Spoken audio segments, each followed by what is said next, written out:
kaibigan, kwento ni Pinday Sara Duterte.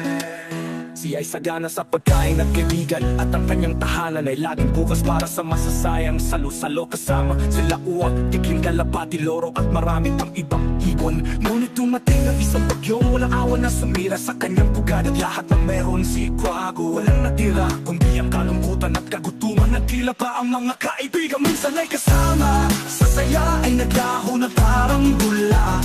Sa kanyang pag-iisa nagpapag ang kanyang damdamin sa kanyang sinabi. Isang araw, habang siya'y nagmumukmok sa ilalim ng kalbong puno, isang pamilyar na anino ang lumapit. Si Loro na may mga papak na kumikinang sa patak na ulan ay dumapo sa tabi ni Quago.